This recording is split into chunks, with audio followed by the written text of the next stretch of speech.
ठीक है, बिस्मिल्लाहिर्रहमानिर्रहीम।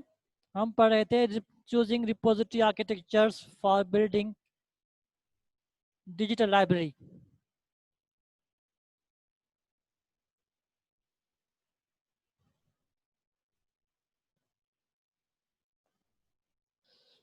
के डिजिटल लाइब्रेरीज बनाने के लिए आप किस किस्म का आर्किटेक्चर सिलेक्ट करेंगे?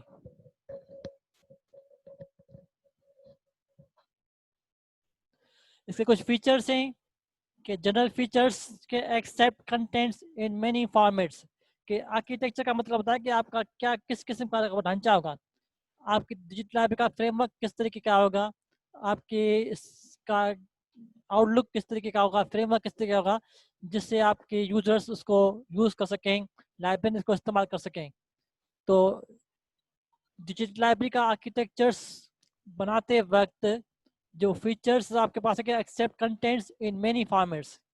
के डिजिटल लाइब्रेरीज में आप मेनी फॉर्मेट्स के कंटेंट्स को एक्सेप्ट कर सकें, क्योंकि आपको पता है कि फिजिकल लाइब्रेरीज में तो सिर्फ एक ही फॉर्मेट होता है, दैट्स प्रिंट। अखबारें, किताबें, रिसाले वगैरह सब पेपर फॉर्मेट्स में होती हैं, लेकिन डिजिटल फॉर्मेट्स के अंदर आपके पास इंफॉर्मेशन होती है पीडीएफ फॉर्मेट में, इंफॉर्मेशन होती है एक्सएमएल फॉर्मेट में, एचटीएमएल फॉर्मेट्स में, जेपीजी फॉर्मेट्स में, पीएनजी फॉर्मेट्स में, वैरायटी ऑफ फॉर्मेट्स में होती है इंफॉर्मेशन। तो डिजिटल लाइब्रेरीज का आर्किटेक्चर डिज़ाइन करते वक्त, बनाते वक्त ये चीज़ें देखी जाती हैं कि वो हर किस्म का फॉर्मेट को एक्सेप्ट कर सके। नंबर नेक्स्ट फीचर इसके अंदर ये है कि injection is not limited to existing formats, क्योंकि library is a growing organism. Library बढ़ता हुआ इधर आए, आज जो चीज़ें हमारे सामने हमें यूज़ कर रहे हैं, may be next coming years में वो हो जाए पुरानी और नई नई चीज़ें ईजाद हों, क्योंकि टेक्नोलॉजी इज रैपिड होती है, चेंज होती है, डेवलप होती है। इस टेक्नोलॉजी की फील्ड में, आईसीटी की फील्ड्स में, सॉफ्टवेयर की फील्ड्स में रोज रोज नई नई चीज़ें ईजाद होती रहती हैं, मतलब तेजी से रैपिडली चीज़ें तब्दील होती हैं, ग्रोथ होती हैं। ठीक है, तो इसलिए डिजिटल लाइब्रेरीज के आर्किटेक्चर्स के अंदर हम इस चीज़ को देखते हैं कि उसका फॉर्मेट, उसका आर्किटेक्चर सिर्फ मौजूदा फॉर्मेट्स पर इंसार नहीं करता हो, बल्कि उसके अंदर ये फैसिलिटी हो कि फ्यूचर में जो डेवलपमेंट्स आते जाए वो भी आसानी से इनहेरिट हो सकें, इंजेक्शन हो सकें। थर्ड फीचर स्केलेबिलिटी, कि आप इसको अपनी मर्जी से इनलार्ज या रिड्यूस कर सकें, कलेक्शन को बढ़ा सकें, जितनी चाहें आप उसके अंदर इन्वेस्ट कर सकें। फिजिकल लाइब्रेरीज में तो होता है कि अगर आपने थर्ड स्टोरी बिल्डिंग बनाई तो उसका साइज हो जाता है लिमिटेड, कि आपकी लाइब्रेरी में 4 लाख 5 लाख किताबें आ सकती हैं, इससे ज़्यादा किताब रखने की गुंजाइश नहीं है। ठीक है, तो डिजिटल लाइब्रेरी के अंदर आप स्केलेबिलिटी को देखते हैं कि कितनी स्केल पर आप इंफॉर्मेशन इसमें जमा करेंगे, कितने स्केल तक आपके यूजर्स उसको यूज कर सकेंगे, उसके बारे में स्केलेबिलिटी वगैरह को यूज करेंगे। फिर इंजेक्शन का मतलब होता है कि उसके अंदर ऐड करना, सेव करना, उसके अंदर जो है शामिल करना। जैसे इंजेक्शन लगती है ना बेटा, कि हमारे खून में जाती है दवाई, हमारे जिस्म में दवा जाती है, तो डिजिटल लाइब्रेरी के अंदर भी जो फॉर्मेट्स अभी तक हमारे पास जो फॉर्मेट्स हैं, वो फॉर्मेट्स भी, और जो फ्यूचर में जो फॉर्मेट्स आने वाले हैं वो फॉर्मेट्स भी हम आसानी से उस सिस्टम में रख सकें, क्योंकि कंप्यूटर्स के अंदर कंपेटेबिलिटी होती है मुख्तलिफ फॉर्मेट्स को हैंडल करने के लिए।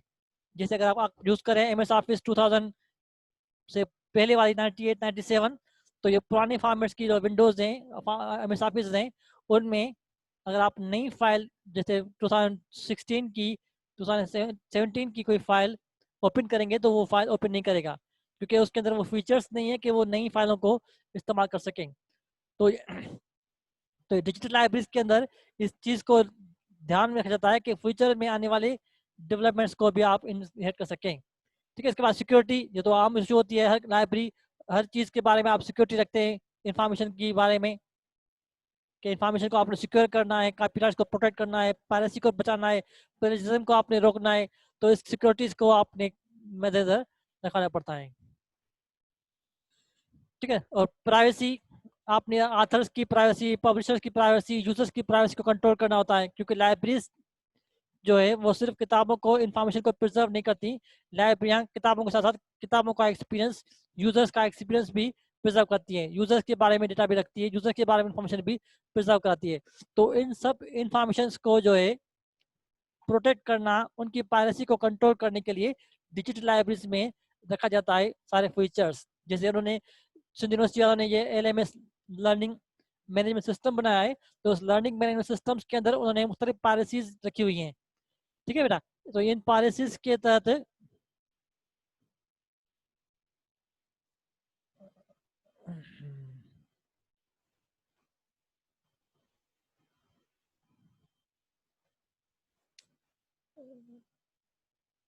बेटा एनोटेशन स्क्रीन ते न देखो, मुझे बार बार जो है डायना था अपन।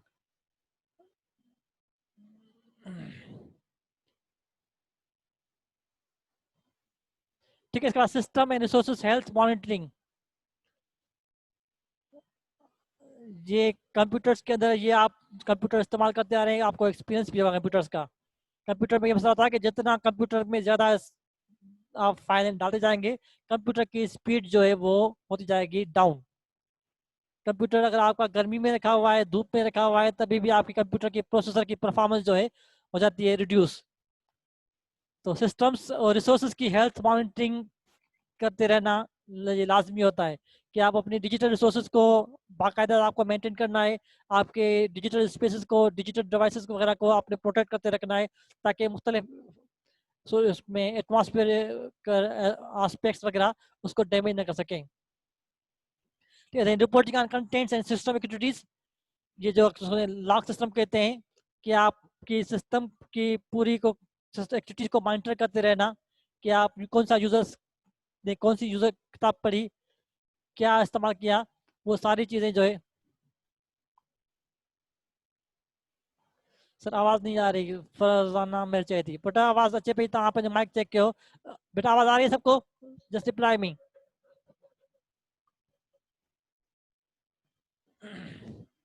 जी हाँ बेटा, आवाज आ रही है, थैंक यू बेटा। स्केलेबिलिटी कहते हैं कि किसी चीज को छोटा बड़ा करना अपनी मर्जी के हिसाब से, स्केल कहते हैं किसी चीज को नापना। तो स्केलेबिलिटी कहते हैं कि डिजिटल लाइब्रेरी के अंदर वो ज़्यादा स्केलेबिलिटी होती है। अगर कोई फिजिकल लाइब्रेरी है, कोई रूम के अंदर लाइब्रेरी है, तो उस रूम के अंदर गुंजाइश होती है किताब रखने की, कि 10 अलमारियां हैं, 10 अलमारियों में किताबें 2000-3000 किताबें आएंगी, तो उसकी गुंजाइश जो है वो इतनी तक होती है। लेकिन इस डिजिटल लाइब्रेरी के अंदर हम स्केलेबिलिटी को देखते हैं कि कितने हद तक किताबें जो है डिजिटल लाइब्रेरी प्रिजर्व कर पाएगी उसके हिसाब से, क्योंकि कंप्यूटर के अंदर भी मेमोरी रिस्ट्रिक्ट होती है। 1 GB, 2 GB, 3 GB, टेट्राबाइट्स, कोई लिमिट होती है, अपर लिमिट होती है मेमोरी को स्टोर करने की। तो लाइब्रेरी की फीचर को देखते हुए हम इसकी स्केलेबिलिटी को देखते हैं, फीचर रखते हैं, आर्किटेक्चर करते हैं ताकि मैक्सिमम इंफॉर्मेशन इसके अंदर आ सकें। ठीक है, reporting on contents and system activity कि कंप्यूटर्स के अंदर या हर लाइब्रेरी में जैसे आने जाने वाले का रिकॉर्ड होता है, सर्कुलेशन का रिकॉर्ड होता है, रेफरेंस का रिकॉर्ड होता है कि किस यूजर ने कितनी किताबें इशू कराई, कौन कराई, वगैरह वगैरह। तो इस तरीके से डिजिटल लाइब्रेरी के अंदर भी इस तरीके की एक्टिविटीज को कंट्रोल करने का सिस्टम होता है। जिससे कि अगर आप LMS इस्तेमाल करें तो LMS के अंदर वहाँ पर आपके बैकग्राउंड में हर चीज रिकॉर्ड होती है कि किस यूजर ने किस टाइम पर ये सिस्टम को लॉगिन किया था, उसने किस बटन पर क्लिक किया था, कौन सा चीज वहां से उसने डाउनलोड की थी। तो वो सारी चीजें बैकग्राउंड में ऑटोमेटिकली रिकॉर्ड होती रहती हैं। जिस तरीके से अगर ये मैं आपकी वीडियो रिकॉर्ड कर रहा हूँ, तो इस वीडियो रिकॉर्डिंग में जो भी एक्टिविटी आ रही है, आप जो लिख रहे हैं, जो आप बोल रहे हैं, वो सारी चीजें जो है उसके बैकग्राउंड में ऑटोमेटिकली रिकॉर्ड हो रही है।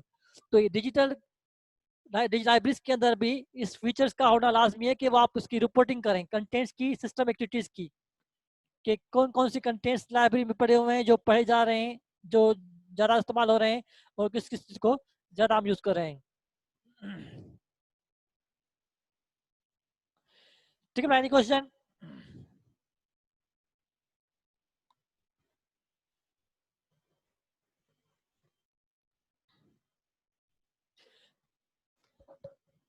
बेटा जो आप टेक्स्ट में वल्गर कमेंट्स लिख रहे हैं, ये सारे आपके रिकॉर्ड हो रहे हैं, और ये रिकॉर्ड हो रहे हैं, ये सिर्फ मैं नहीं देख रहा हूँ, बाकी सब देख रहे हैं जो भी इस क्लास के अंदर अवेलेबल है। क्योंकि वाइस चांसलर भी क्लास में आता है, डीन भी आती है, हर कोई जो है क्लास को ज्वाइन करता है, और सारी आपकी जो कंटेंट्स वगैरह हैं जो आप टाइप कर रहे हैं, बोल रहे हैं, वो सब रिकॉर्ड होती रहते हैं।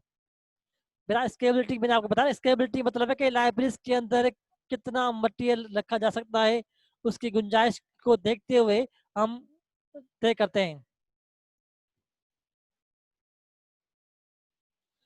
What's difference between security and piracy? Security library system, digital library के सिस्टम्स को प्रोटेक्ट करने के लिए, कि इसको वायरस से बचाना है, हैकर से बचाना है, सिस्टम को डैमेज होने से बचाना है, फिजिकल डिजास्टर से बचाना है। ठीक है बेटा, तो ये सारी चीजें आ जाती हैं इसकी सिक्योरिटी के हिसाब से, कि आपने सिस्टम को सिक्योर करना है मुख्तलिफ किस्म की उसमें थ्रेड से। और पायरेसी, इंफॉर्मेशन की जो मौजूद इंफॉर्मेशन आपने रखी हुई है, किताबें रखी हुई हैं, उसको आपने प्रोटेक्ट करना है, कॉपीराइट को बचाना है, पायरेसी को बचाना है, उसकी चीज़ों को बचाना है। सेकंड नंबर वाली पॉइंट्स बताएं सर। सेकंड नंबर वाली पॉइंट मतलब injection is not limited to digital libraries के अंदर। आपका सिस्टम जो है सिर्फ मौजूदा फॉर्मेट्स में तक महदूद नहीं होना चाहिए। इस फॉर्मेट्स को आप अनलिमिटेड करेंगे फ्यूचर की डेवलपमेंट के हिसाब से, कि आज आपके पास जो फाइलें चल रही हैं पीडीएफ में चल रही है, डॉक्यूमेंट्स में चल रही हैं, मे बी फ्यूचर में टेक्नोलॉजियाँ एडवांस हो, नए सिस्टम डेवलप हो, तो उन फॉर्मेट्स को भी आसानी से हिसाब कर सकें। मेरा स्केलेबिलिटी का मतलब है कि किसी चीज़ को छोटा बड़ा करना अपनी मर्जी के हिसाब से। जी हाँ, स्पेस स्पेस डिजिटल लाइब्रेरी में स्पेस जो होता है वो आपका बाइट्स में होता है। ठीक है बेटा, चलिए नेक्स्ट स्लाइड पे आते हैं। अब इंटरफेस के बारे में, जैसे फिजिकल लाइब्रेरी जब बनाते हैं तो फिजिकल लाइब्रेरी में हम अपना इंटरफेस बनाते हैं, कि इंट्रेंस पर आपका सर्कुलेशन होगा, यूजर्स के लिए न्यू अराइवल्स की बेंच होगी, एक अट्रैक्टिव माहौल होगा, ताकि आने वाला जो है को अट्रैक्ट लगे लाइब्रेरी को इस्तेमाल करने के बारे में, उसका जो आउटलुक अच्छा नजर आए। ठीक है बेटा, तो यहाँ पर भी डिजिटल लाइब्रेरी के इंटरफेस को के बारे में किस तरीके आप इंटरफेस को यूज करेंगे, कि एक्सेसिबिलिटी फॉर डिसेबल, कि डिसेबल पर्सन भी आसानी से उसको इस्तेमाल कर सकें। डिसेबल मतलब है कि जो जो थोड़े से कमजोर हैं टेक्नोलॉजी इस्तेमाल करने के बारे में, जो कंप्यूटर के अंदर एक्सपर्ट्स नहीं है, जिनको थोड़ा बहुत भी कंप्यूटर इस्तेमाल चलाना आता है, वो भी उसको आसानी से इस्तेमाल कर सकें। आपने मोस्टली देखा होगा जो आप एलएमएस सिस्टम इस्तेमाल करें, इस एलएमएस सिस्टम्स में काफ़ी easy to understand interface design किया गया है, ताकि जो यूजर्स इतने एक्सपर्ट नहीं है कंप्यूटर की फील्ड्स में, वो ग्राफिक्स को देखते हुए इन सब चीज़ों को यूज कर सकें, इस्तेमाल कर सकें। तो एक्सेसिबिलिटी फॉर डिसेबल, डिसेबल मतलब है कमजोर लोग, कमजोर in terms of technology users, क्योंकि डिजिटल कंटेंट्स को इस्तेमाल करती है, तो उसको आसानी से इस्तेमाल करा सकें। जी हाँ बेटा, इंटरफेस मतलब डिस्प्ले स्क्रीन, जो यूजर को सामने नजर आएगा, कंप्यूटर का स्क्रीन, यूजर को लाइब्रेरियन को इस्तेमाल करने वाले में। ठीक है, सेकंड पॉइंट है effective browse and keyboard search, कि आपने सर्चिंग की फैसिलिटीज को बेहतर उसे बेहतर करना है।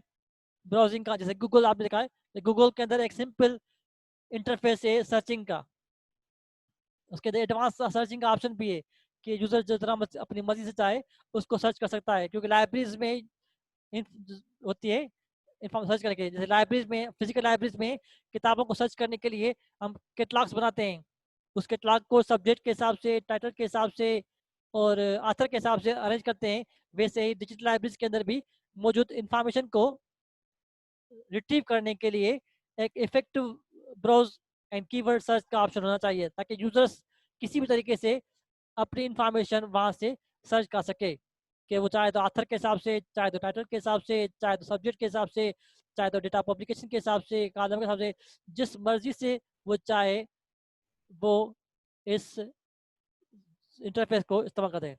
वेब बेस्ड, क्योंकि आजकल सारी टेक्नोलॉजियाँ नेट पर चलती हैं, डिजिटल का मतलब होता है कि घर बैठे इस्तेमाल करें, तो वो इंटरनेट बेस्ड होना चाहिए, ताकि हर तरीके से वो उसको यूज कर सकें। ठीक है, simultaneous search with repository and in other collection. मैंने आपको बताया डिजिटल लाइब्रेरी के बारे में, कि digital library is not limited to the in house collection, कि डिजिटल लाइब्रेरी में सिर्फ इदारे की मौजूदा कलेक्शन नहीं होती।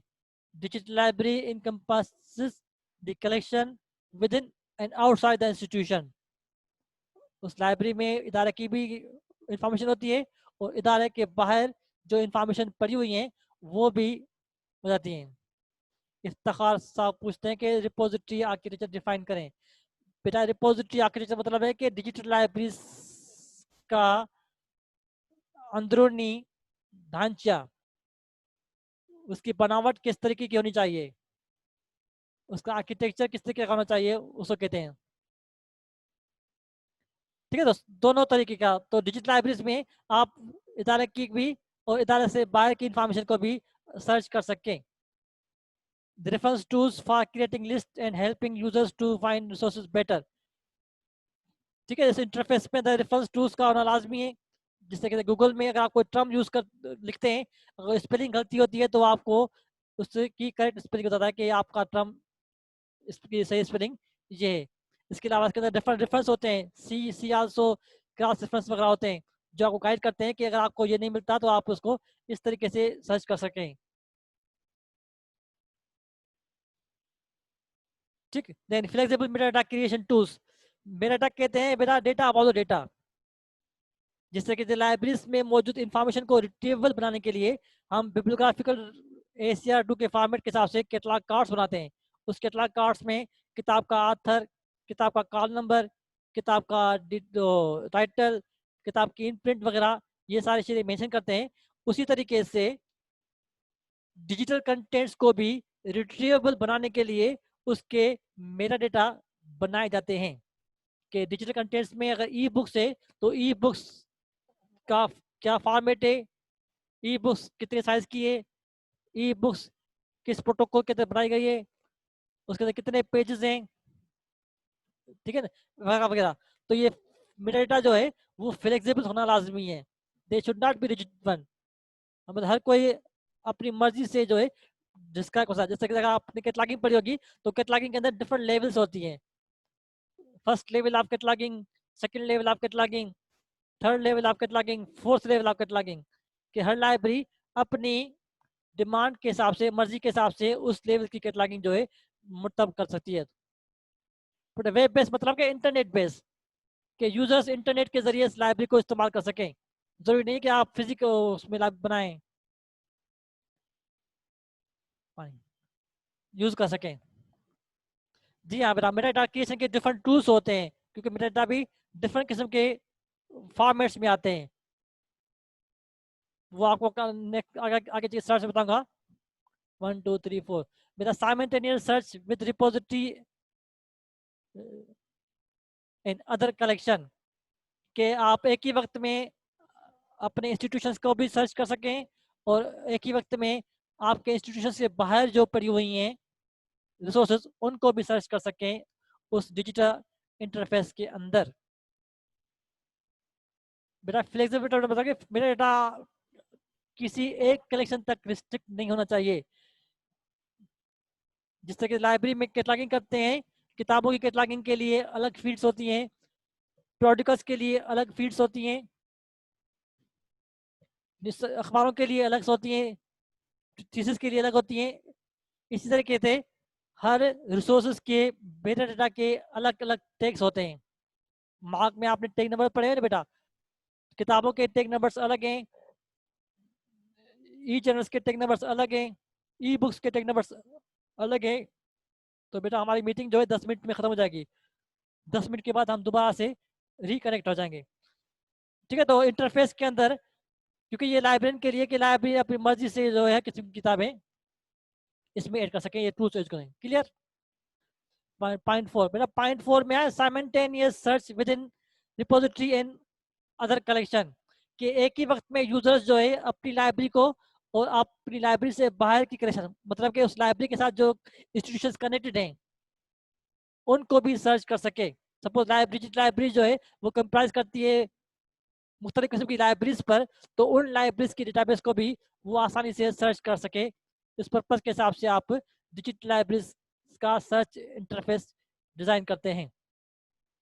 ठीक, क्लियर।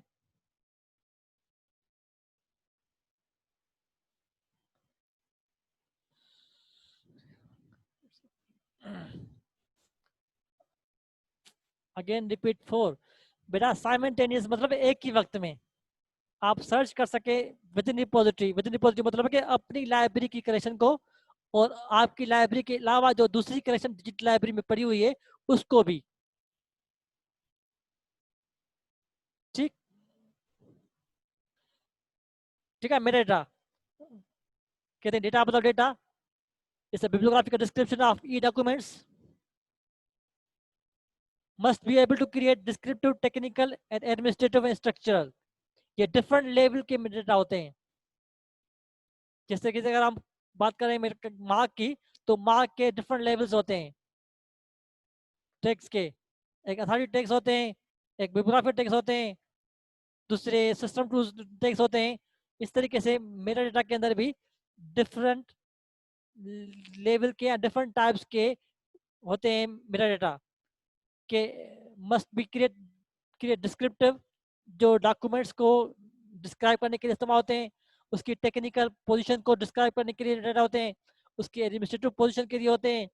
उसके स्ट्रक्चर मेटा पोजीशन के लिए डेटा होते हैं। तो ये सारे मेटा डेटा जो है इसमें होते हैं, शामिल होते हैं। मेटा डेटा क्या कहते हैं, इस किस्म की स्पेसिफिक डिस्क्रिप्शन होती है किसी मखसूस टूल्स वगैरह की, किसी डॉक्यूमेंट्स को डिफाइन करने के लिए। कि कोई पीडीएफ के अंदर कोई एचटीएमएल की कोई वेबसाइट है, तो इस वेबसाइट का इदारा कौन सा है, उस इदारे ने वेबसाइट कब बनाई थी, किस पर्पस के लिए बनाई थी, उस वेबसाइट का टाइटल क्या है, उसके अंदर कितने पेजेस हैं, वो पेजेस के अंदर क्या इमेजेस भी हैं, वीडियोस भी हैं, एक्सेट्रा एक्सेट्रा। मतलब वो सारी चीज़ें जो इस वेबसाइट्स में कंसिस्ट करती हैं वो मेटा डेटा के अंदर डिस्क्राइब की जाती हैं, ताकि उसको समझने में आसानी हो, एक्सप्लेन करने में आसानी हो। ठीक है। मस्ट मस्ट बी एक्सटेंसिबल, कि आप उसको बढ़ा सकें, छोटा कर सकें, इसके अंदर नई नई चीज़ें जो है आप ऐड कर सकें। जैसे कैटलॉगिंग करते हैं, बुक कैटलॉगिंग, कार्ड कैटलॉगिंग, तो कार्ड कैटलॉगिंग के अंदर हमारे पास लिमिटेड ऑप्शन होता है कि हम ज़्यादा से ज़्यादा 9 से 11 एलिमेंट देते हैं। कि किताब का टाइटल देते हैं, कार्ड नंबर देते हैं, स्टेटमेंट ऑफ रिस्पॉन्सिबिलिटी देते हैं, पब्लिकेशन देते हैं, कोलिशन देते हैं।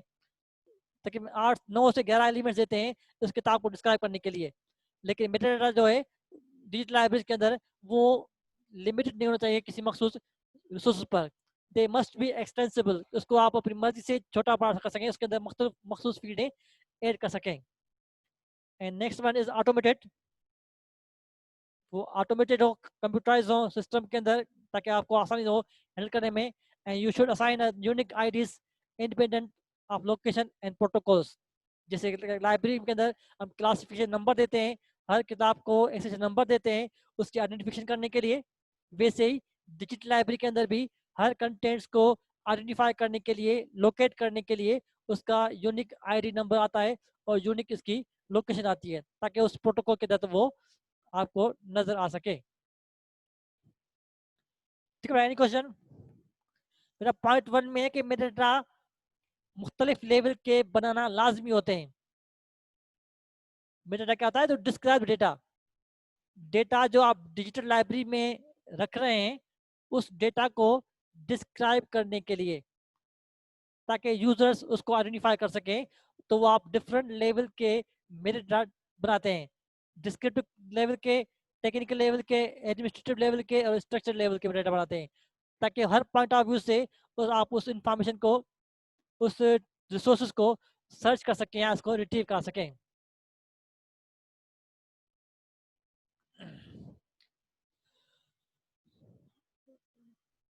हर बार ऑटोमेटिक रिपीट। बेटा ऑटोमेटिक मतलब होता है कि आप मेटा डेटा को कंप्यूटर ऑटोमेटिक कर सकें। ऑटोमेटिक मतलब है कि आप उसके अंदर टाइम स्पेस लगाएं, उसके साथ लॉगिन सिस्टम लगाएं, कि जो बनाने वाला, उसको यूज करने वाला हर चीज जो है वो ऑटोमेटिक होता रहे, सिस्टम के कैपेबिलिटी के हिसाब से या सिस्टम की फीचर के हिसाब से।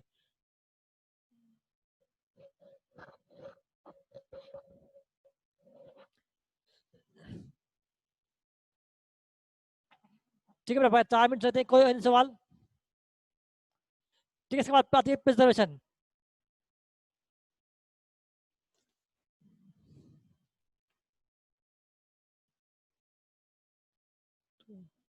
अभी तक सर लास्ट पॉइंट बताएं, what are the different level of data. बेटा लिखा हुआ है mass level, these are the different level of metadata: descriptive level, technical, administrative and structural।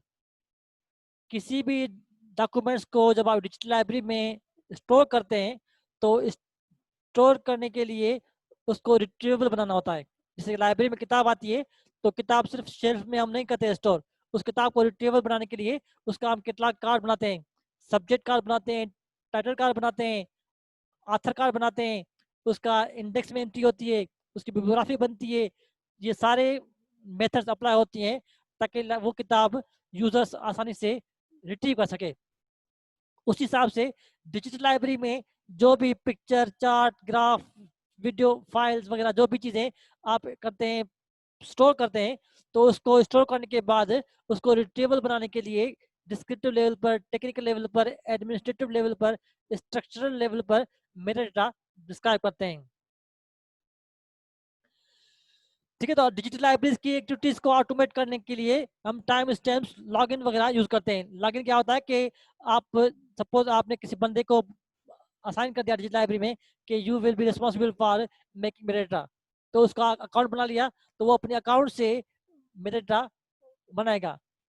जो रिस्पॉन्सिबल होगा किताबों की ट्रैकिंग करने में, में टाइम स्पेन मतलब कि आप उसकी एक्टिविटी को मॉनिटर करते रहेंगे कि किस टाइम वो लॉगिन हुआ, किस टाइम उसने वो किताब डेवलप की, बनाई, रिट्रीव, उसको सेव किया, उसको मॉडिफाई किया, उसको अपडेट किया, उसको पब्लिश किया। ये सारी टाइमली एक्टिविटियां जो है रिकॉर्ड होती रहती हैं। जिस तरीके से हम आप अभी लेक्चर ले रहे हैं, जब हमारी क्लास हो रही है तो ये क्लास बाकायदा रिकॉर्ड हो रही है कि क्लास किस टाइम शुरू हुई थी, किस टाइम इसकी रिकॉर्डिंग हमने स्टार्ट की, उसका क्या टाइम पीरियड हुआ, किसने किस टाइम पे कौन सा मैसेज किया था, उस मैसेज को किसने किस टाइम पे इसको रीड किया था। तो ये सारी एक्टिविटियां जो है हो रही हैं, रिकॉर्ड हो रही है, ऑटोमेट हो रही हैं। ठीक है बेटा, क्लियर नाउ?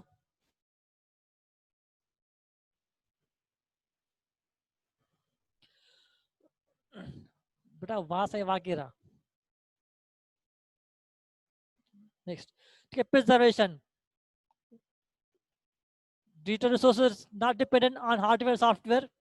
डिजिटल लाइब्रेरी जो है, डिजिटल टेक्नोलॉजी जब बनाते हैं तो हार्डवेयर सॉफ्टवेयर पर डिपेंड नहीं करते, क्योंकि सॉफ्टवेयर आज चल रहे हैं कल पुराने हो जाएंगे, हार्डवेयर आज नए हैं कल पुराने हो जाएंगे। दिस टेक्नोलॉजी इज रैपिड, इसमें रैपिड डेवलपमेंट आती रहती है, ये फ्रीक्वेंट डेवलप होती रहती है।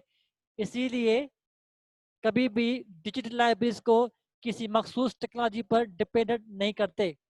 जैसे आजकल डेटाबेस बनाने के लिए ओरेकल चल रहा है, आजकल डेटाबेस बनाने के लिए एसक्यूएल यूज हो रहा है, तो आपने डेटाबेस का स्ट्रक्चर, डेटाबेस का सिस्टम ऐसा डेवलप करना है ताकि जो फ्यूचर में डेवलपमेंट्स आती रहे वो भी उसमें शामिल हो जाएं। तो हार्डवेयर और सॉफ्टवेयर पर कभी भी डिपेंड नहीं करते। दे कैन बी एक्सपोर्टेड, कि उन रिसोर्सेज को आप आसानी से एक्सपोर्ट कर सकें डिफरेंट किस्म के फॉर्मेट्स में, मेटाडाटा को आप एक्सपोर्ट कर सकें, उसकी इंटीग्रिटी को आप प्रिजर्व कर सकें ताकि आप उसको मुख्तलिफ सिस्टम के साथ आसानी से लिंक करवा सकें। ठीक है ना? तो इस तरीके से आप डेटा की इंटीग्रिटी भी प्रिजर्व कर सकते हैं। डेटा की इंटीग्रिटी मतलब है कि आप डेटाबेस को मुख्तलिफ सिस्टम के साथ आसानी से कर सकते हैं, इंटीग्रेट सिस्टम के साथ मैनेज कर सकते हैं कि आपने अभी डिजिटल भी बनाया और एक के लिए बनाया, आपने इसका स्ट्रक्चर कल फ्यूचर में कोई नई टेक्नोलॉजी आ गई है, फिर आपने उस टेक्नोलॉजी को फॉलो करना है, क्योंकि हमेशा आपने एडवांस चलना होता है। जब भी नई चीज आती है तो आपने उस नई चीज को जो है वो इस्तेमाल करना होता है पुरानी चीजों को छोड़कर। Then backup and restore capability. ठीक है, डिजिटल लाइब्रेरी के अंदर बैकअप का और रिस्टोर करने की कैपेबिलिटी होना लाजमी है कि आप ऑटोमेटिकली